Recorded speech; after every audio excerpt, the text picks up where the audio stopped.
sens tes cellules zen, sereines, en confiance. Tu es toujours sur ta respiration, toujours en lien avec tes cellules. Imagine-les là en train de sourire, de retrouver cet enthousiasme-là, de se remettre en lien avec cet effort enthousiaste, à faire des interviews, à vivre ta journée, là, à faire tout ce que tu as envie de faire dans l'enthousiasme, dans cette joie simple dont on parle dans Ikigai. Et de là aussi, tu vas prendre 3 respirations.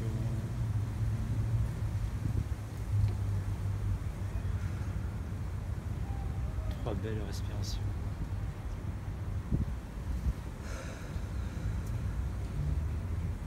Et à la 3e, tu ouvriras les yeux.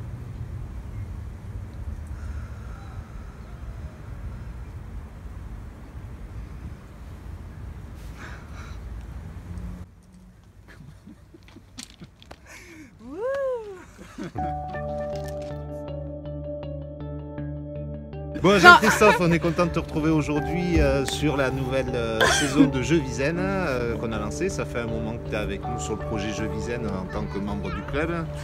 Ton champ d'expertise, l'ikigai, la méditation pleine conscience. Donc aujourd'hui, on vient un petit peu à ta rencontre pour que tu nous parles un peu plus de toi et que tu nous dises voilà, qu'est-ce que tu fais exactement, d'où t'es venu un petit peu cette démarche d'aller vers l'ikigai, le bien-être en général, les thérapies par l'énergétique et compagnie. Voilà. Qu'est-ce que tu peux nous dire de tout ça? Déjà, merci. Et avec grand plaisir. Merci de m'inviter et là d'ouvrir la saison 2 Jeux C'est Vizen. ça. Mais voilà, je me sens honoré. Merci. Écoute, là, ce que j'ai envie de te dire, là, c'est que je rentre de Thaïlande. D'accord.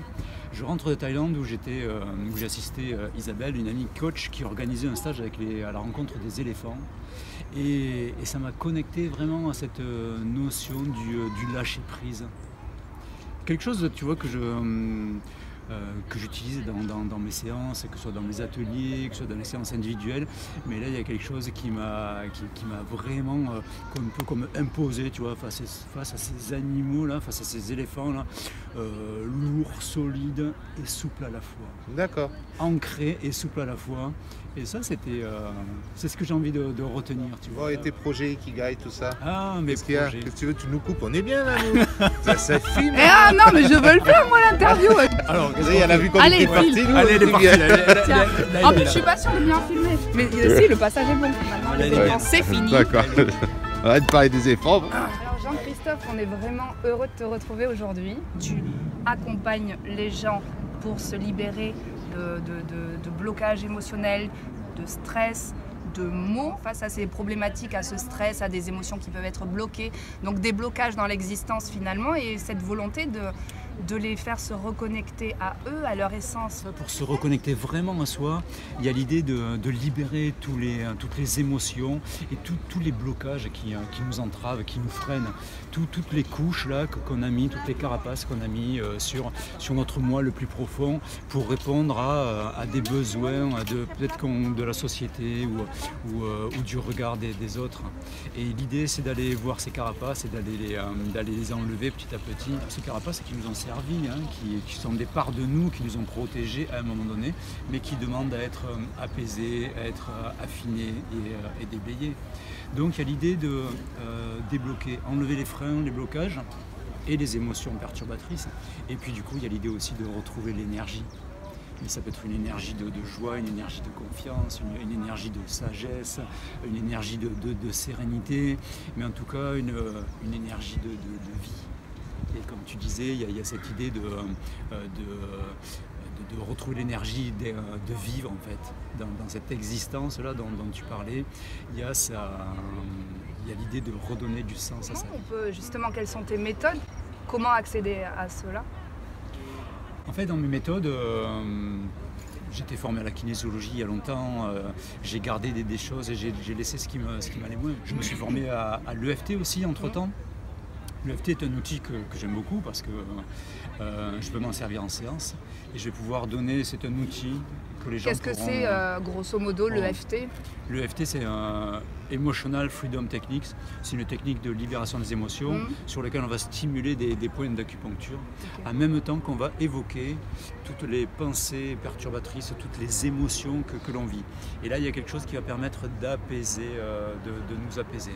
Et de là, à partir de la situation vécue, de la situation de stress, on va souvent aller voir dans le passé avec quoi on peut la relier, la mettre en lien. Et l'idée, ça va être d'aller voir les messages qu'on a engrammés, qu'on a ancrés dans le passé et qui ont besoin d'être revisités pour pouvoir mettre des messages qui soient plus sains pour nous sans nuire aux autres. Donc le FT, une technique que j'aime parce que je peux m'en servir en séance et parce que la personne peut l'amener aussi chez elle et s'en servir de manière autonome. Est-ce que depuis toujours tu as su que ce qui t'animait c'était d'être là, d'accompagner les gens dans cette dimension de bien-être et dans cette dimension d'être soi, d'être présent à la vie, d'être soi, de profiter de la vie et d'être au mieux dans l'existence. Te souviens-tu de l'enfant que tu étais? Si tu as 3 jours devant toi, je te parlais de mon enfance et de ce qui m'a amené là. Oui, je me souviens de mon enfance. Je me souviens, là justement, dans le stage dans lequel j'étais, on devait amener une photo de nous. Et la photo que j'ai amenée, j'ai 12 ans et je suis porté par mes coéquipiers. On a gagné un tournoi de foot en Allemagne. Et tu vois la joie de l'enfance et cette joie spontanée, nature. Et ça, c'est une image que je garde. Et cet enfant, bien sûr que je dois aller m'y reconnecter régulièrement, parce que bien sûr je me suis détourné de ça. Bien sûr, il y a eu l'éducation, il y a eu tout ce qui m'a éloigné de cette joie spontanée. Mais ça, j'ai envie de dire, ça fait partie de la vie. Alors oui, mon parcours est long, il est atypique. Comme j'étais sportif à l'époque, en fait, un cousin m'a demandé de m'associer avec lui et on a développé les centres Gymnasia que lui avait déjà créés. Et c'est là où vraiment je me suis épanoui. Okay. C'est là dans le lien aux autres, dans le fait d'aider les autres à se développer. Donc là, c'était aider les autres à développer leur corps. Mais je sentais à travers la relation que j'avais aux gens et qui venaient me parler, ça allait au-delà du corps. Les personnes venaient me parler de ce qu'ils vivaient dans leur vie. Et donc j'ai senti qu'il y avait une écoute là, que j'avais quelque chose à développer là-dedans. Faisant cette expérience-là, donc d'être là pour l'autre, tu étais en même temps là pour toi. Donc à la fois, tu découvrais vraiment ce qui t'animait, en même temps tu te construisais, tu t'affirmais dans ce que tu étais véritablement. Exactement, et ça, du coup, ça me met en lien avec la notion d'échange et de partage. J'aime faire de la photo. Si je fais de la photo que pour moi, que pour les regarder, ça manque de sens. Et c'est à partir du moment où je les partage que ça prend du sens. Et c'est à partir du moment où j'être en lien avec les gens que je photographie que ça prend du sens. Et bien là, c'est la même chose. Oui, j'avais envie d'aider les gens et en même temps, il y a quelque chose qui me nourrissait, que je nourrissais dans cette relation d'aide. Et là, là aussi, ça me ramène à Ikigai, il y a cette manière de contribuer au monde, tu vois, à travers quelque chose dans lequel je peux m'épanouir et qui donne en plus le sourire. C'était ton premier livre, si je ne me trompe pas, c'est justement, il s'adresse aux parents et ça a pour sujet vraiment les enfants, donc l'EFT pour les enfants. Pourquoi tu es allé, ta première écriture avait pour sujet justement les enfants, l'enfance, la problématique de l'enfance, les émotions dans l'enfance. Plus largement, comment ton action pourrait répondre et primordiale finalement pour nos enfants et pour nos futures générations? À notre époque, c'était il y a 45 ans à peu près. Il n'y avait pas tous ces outils de FT ou autres et nos parents, ils n'étaient pas connectés à ça. Il n'y avait pas la FNAC et ce rayon immense là de développement personnel. Bien sûr, j'ai vécu des émotions et je pense que si j'avais été soutenu avec ce genre d'outils, je pense qu'il y aurait quelque chose qui aurait permis d'apaiser les choses et de développer la confiance. Ce qui m'a aiguillé vers ce livre, déjà c'est un cadeau de la vie. J'animais des ateliers sur le stress avec les enfants, mais que pour les parents. Oui. Et c'est dans le cadre d'une formation où je donnais pour l'association de méditation dans l'enseignement, où j'avais amené ce petit book là que j'avais, et j'ai co-animé cette formation avec une auteure qui est Elisabeth Couzon, qui a écrit 20 ou 25 ou coécrit 25 livres, et qui m'a dit ça, tu dois en faire quelque chose. Et de suite, elle m'a donné les coordonnées de Jouvence, on s'est mis en contact, ça a matché. Et puis, et de là, j'étais en contact aussi avec une consoeur et amie qui est Caroline Burel. Et là, on a décidé de faire ce livre à tous les deux, avec l'idée effectivement d'aider les parents, les instituteurs et les adultes à aider les enfants à apaiser leurs émotions et apaiser eux-mêmes les émotions que pouvaient leur faire vivre les enfants. Et du coup, là, pour moi, ça a été une belle aventure. Oui, c'est certain. Aujourd'hui, on dit souvent ça va être compliqué pour nos enfants, quoi. On a vraiment un climat assez austère, assez négatif finalement dans notre société. Comment amener des outils aux parents pour faire que leurs enfants se sentent au mieux? Quel regard portes-tu sur ça? L'idée que j'ai par rapport à ça, c'est que les parents doivent s'occuper d'eux d'abord. C'est que les parents doivent apaiser leurs émotions, doivent apaiser la vision qu'ils ont du monde aussi, cette vision, oui, le monde change pour certaines parents bien et pour d'autres parents en moins bien. Il y a quelque chose qui semble être plus difficile. Alors les parents ont besoin d'apaiser, de s'ancrer là-dedans pour pouvoir accueillir l'enfant. D'autant qu'aujourd'hui, on sait qu'il y a de plus en plus d'hypersensibles, d'hyperactifs, et c'est pas simple de faire face à ça. En tant que parent, on n'a pas forcément toujours été préparé à ça. Donc l'idée, c'est de voir et puis aussi d'accepter le miroir aussi, ce à quoi nous renvoie l'enfant, et peut-être que l'enfant il nous renvoie des choses que nous-mêmes là on a à régler, on a à apaiser en nous. Parce que ce sont des filtres ces enfants, c'est certain. Apaiser le mental, c'est ton second livre, et puis un Ikigai, trouver le sens de sa vie. Ouais. Apaiser le mental, effectivement, c'est le deuxième livre, où là c'est une sorte de programme en 7 étapes. On va prendre l'acronyme apaiser et on va développer des qualités d'attention, de pardon, d'acceptation. On va développer l'ikigai aussi, dont on va reparler. Et puis il y a aussi l'idée de développer la stabilité, l'énergie et la reconnexion à soi. Il y a plein de pratiques simples qui vont nous permettre de faire ce chemin. Très bien. Et ce chemin, justement, tu es parti toi-même, tu es allé en Asie, au Japon, tu es parti sur le chemin de... Raconte-nous un petit peu ton parcours, parce que tout ce que tu mets dans ton livre, cette science que tu nous transmets... Ouais, voilà, c'est un peu l'histoire de ma vie. C'est effectivement, ça part des arts martiaux que j'ai pratiqués quand j'étais plus jeune. Là, il y a le Qigong, le Tai Chi Chuan, il y a la méditation en lien avec le bouddhisme que j'ai pratiqué. Et puis il y a aussi toutes mes formations, que ce soit de FT, d'énergétique, sur lesquelles j'ai pris l'essence en fait. Je me suis connecté à une sorte d'essentiel pour faire une synthèse et donner ces outils-là. Tu dois vraiment tout le temps, pour pouvoir bien transmettre, sans cesse être sur le chemin de ta propre sagesse, de ta propre reconnexion, et donc un travail de tous les jours sur soi. Mais c'est exactement ça. Parfois, je vais ouvrir mon livre et je retombe, je vais retrouver quelques pages avec quelques pratiques. Je me dis, ah oui, il y a ce besoin. Parce que le risque, ce serait de mettre dans la position du sachant, avec j'écris un livre, je sais ça. Oui, j'ai des connaissances. Oui. Mais elle demande à être entretenue et puis elle demande à être vécue à travers l'expérience. À être réfutée parfois. Je sais pas, tu as dû faire peut-être l'expérience de pratiques, d'idées qui finalement t'éloignaient de ton essentiel, donc en construire ta Exactement. pensée.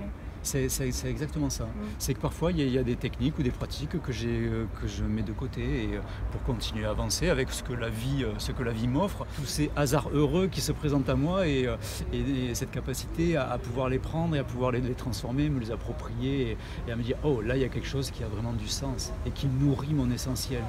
Et parfois pour nourrir l'essentiel il y a besoin de faire du vide et de laisser certaines choses de côté pour pouvoir être...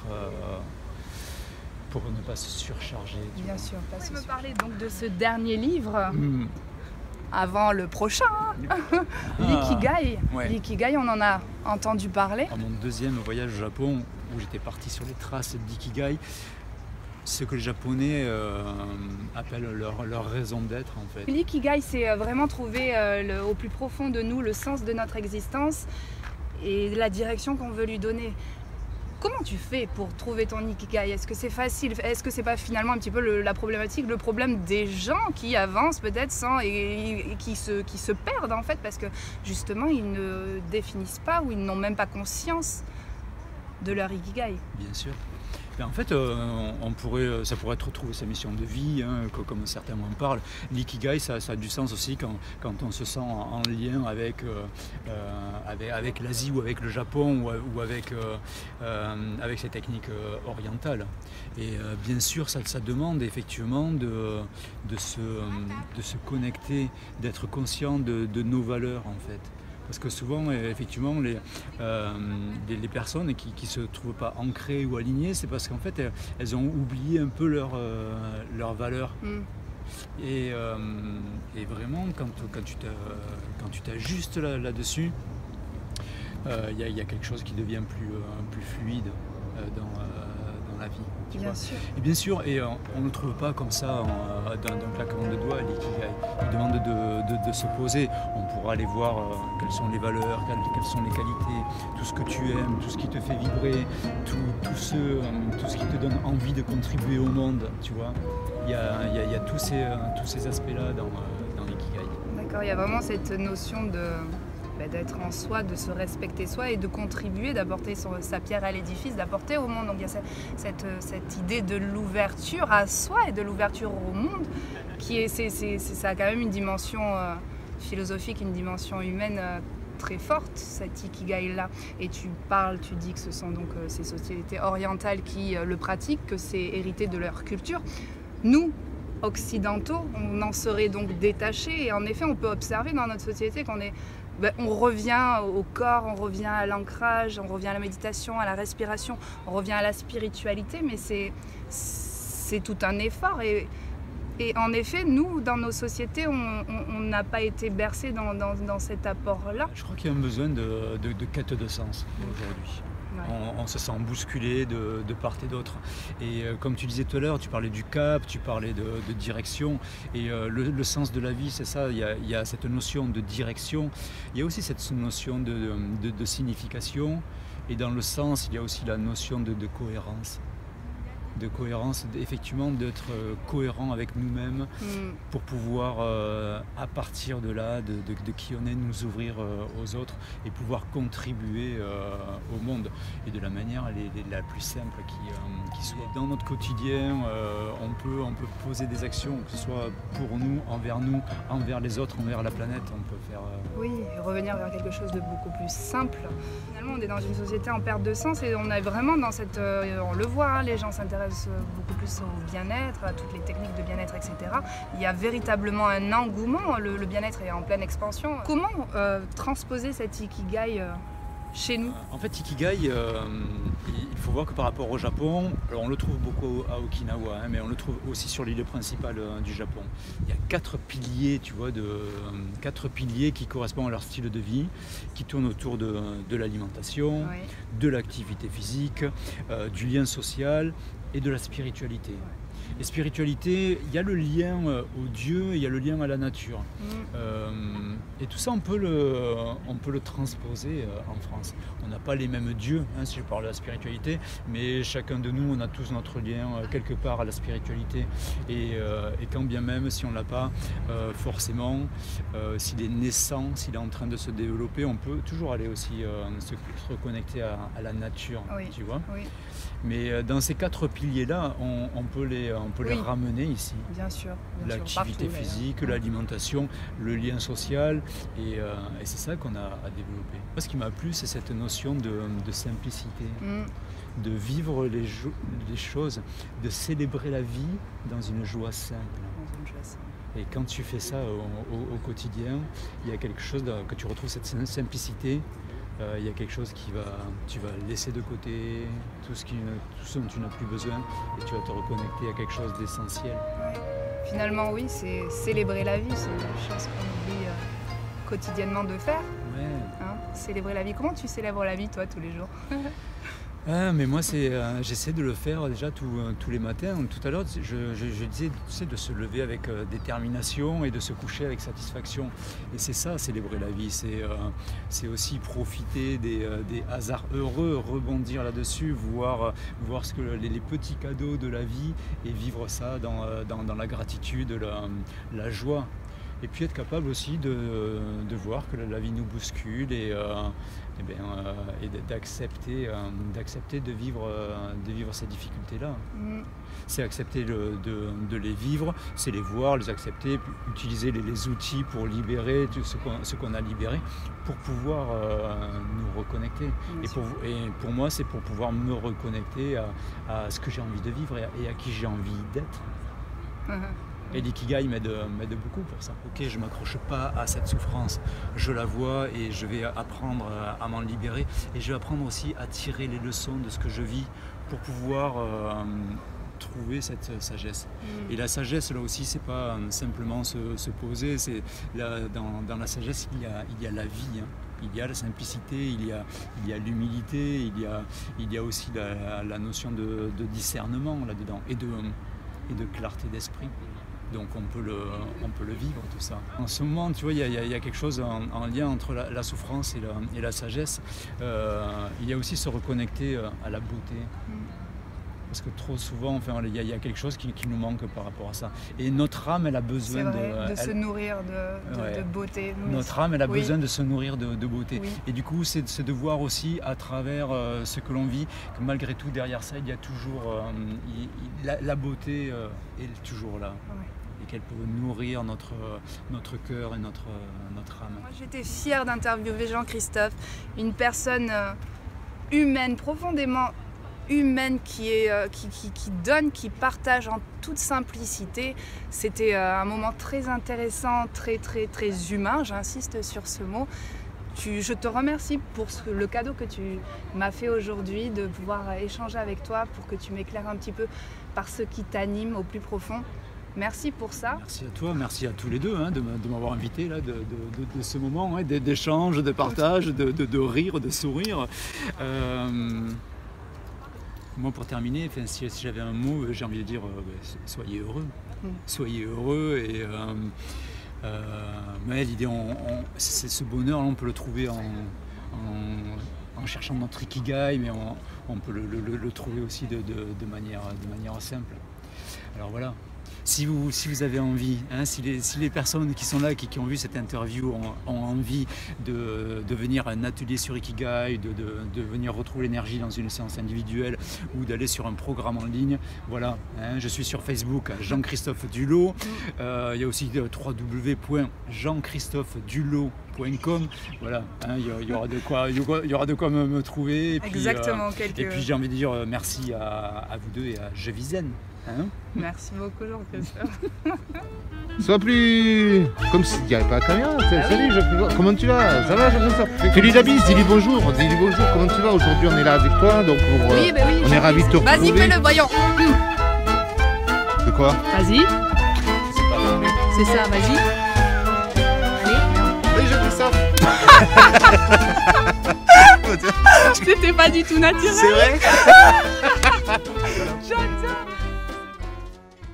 Nos interviews reportages sur le bien-être vous intéressent? Retrouvez-nous en vous abonnant à notre chaîne YouTube Je Vis Zen et découvrez prochainement nos nouvelles vidéos.